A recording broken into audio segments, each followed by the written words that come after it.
Welcome to our show, Trump Briefing.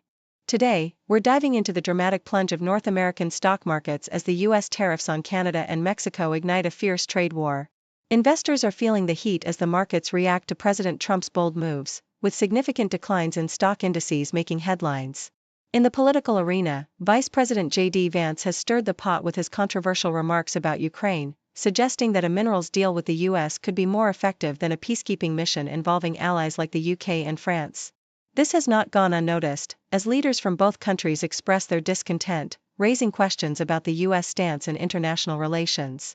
And let's not forget Prime Minister Justin Trudeau's fiery response to the U.S. tariffs, labeling the trade war as very dumb and announcing Canada's countermeasures.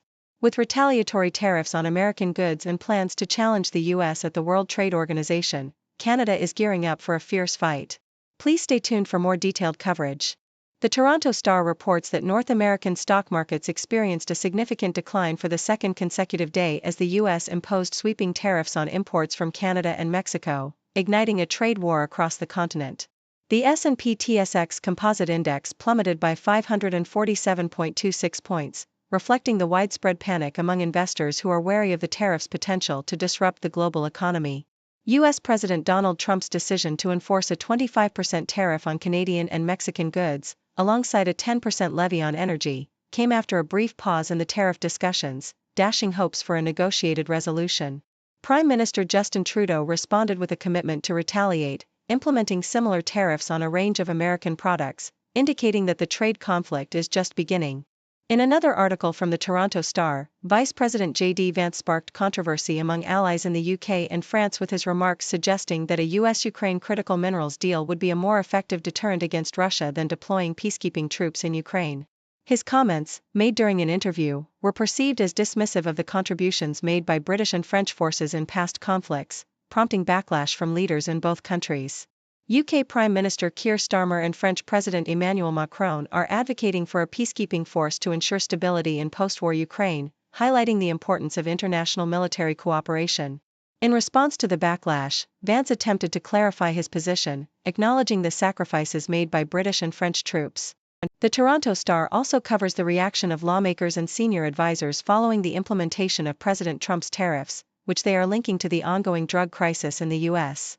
Commerce Secretary Howard Lutnick framed the tariffs as part of a broader strategy against drug trafficking, particularly fentanyl.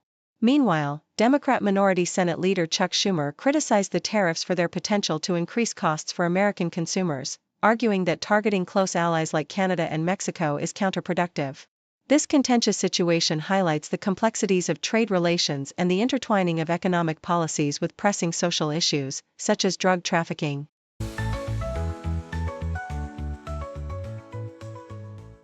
The Toronto Star reports that Ukrainian President Volodymyr Zelensky expressed regret over a recent tense meeting with U.S. President Donald Trump, emphasizing his commitment to work towards peace under Trump's leadership. In a social media post, Zelensky highlighted Ukraine's readiness to negotiate for a lasting peace, stating, "None of us want an endless war." He proposed initial steps for a peace deal, including a prisoner exchange and a truce involving a ban on missile attacks. The backdrop of this diplomatic overture is a pause in U.S. military aid to Ukraine, which has raised alarm in Kyiv as the nation relies heavily on foreign support to fend off Russia's invasion. Zelensky reassured that Ukraine is prepared to sign a significant deal with the U.S. regarding rare earth minerals and security, hoping it would contribute to greater stability.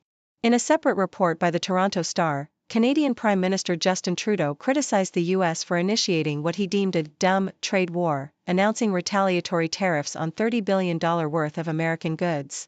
Trudeau's strong stance at a press conference was a direct response to Trump's tariffs, which he argued were unjustified and aimed at undermining the Canadian economy. As part of Canada's countermeasures, Trudeau revealed plans to expand these tariffs significantly within weeks and pursue claims through international trade agreements. He underscored the government's commitment to support Canadians affected by these measures, while also addressing the broader implications for the economy, particularly in the automotive sector, which is deeply integrated between the two nations. The impact of Trump's tariffs has reverberated across Canada, prompting strong reactions from business groups and union leaders, as reported by the Toronto Star.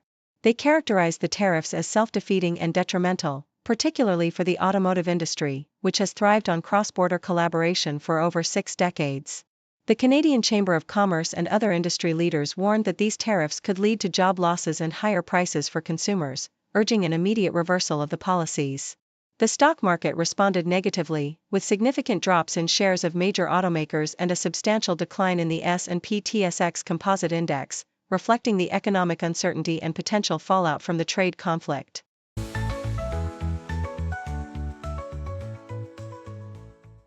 CBC reports on a dramatic encounter in Burlington, Ontario, where a bald eagle and a Canada goose engaged in a fierce 20-minute struggle on an icy bay.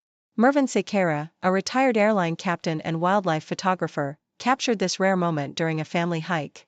Despite the eagle's several attempts to attack, the goose surprisingly held its ground and ultimately survived, which Sequeira found symbolic against the backdrop of current US-Canada political tensions. This event, occurring just as trade disputes were escalating between the two nations, sparked varied interpretations among onlookers, reflecting a polarized world. Sequeira noted that the goose appeared unwell, leading the eagle to target it, a reminder of nature's brutal yet fascinating balance. The Independent discusses the challenges facing UK Prime Minister Keir Starmer regarding the ongoing conflict in Ukraine and his relationship with US President Donald Trump. While Starmer has received praise for his stance on supporting Ukraine, he faced unexpected setbacks when Trump announced a suspension of military aid, catching Starmer off guard. The article highlights the contradictions in Starmer's position as he attempts to navigate between bolstering Ukraine's defenses and addressing the implications of Trump's policies on European security. Comparisons are drawn to historical foreign policy failures, emphasizing the precarious nature of Starmer's situation where he must balance principle with the reality of shifting political landscapes. Deutsche Welle examines the controversial decision by the U.S. government to revert to plastic straws, as President Trump criticized the use of paper straws for being impractical. This move has raised concerns among environmentalists, who argue that plastic straws symbolize the broader issue of plastic pollution, which significantly harms ecosystems and human health. Despite their minimal contribution to ocean waste by weight, plastic straws are notorious for breaking down into microplastics that contaminate the environment. The article discusses the challenges of finding effective alternatives, as many eco-friendly options also come with their own environmental costs. The rollback of the plastic straw ban is seen as a potential catalyst for increased plastic waste, prompting fears of a wider regression in environmental policy amidst a growing plastic crisis.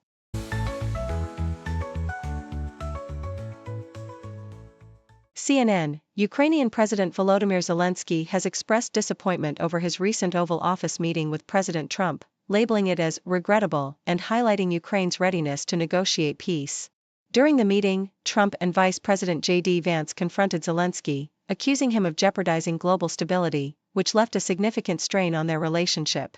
Zelensky emphasized Ukraine's commitment to peace, stating that his country is eager to engage in constructive dialogue and sign a minerals deal that was postponed due to the heated exchange.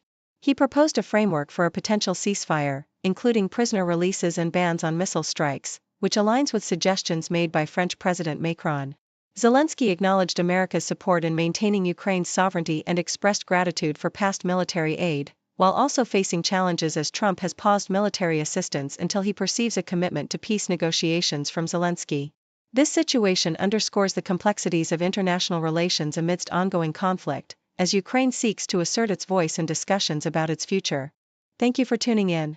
The content above showcases the latest briefing reports and analytical synopses, thoughtfully curated by the 6Do team.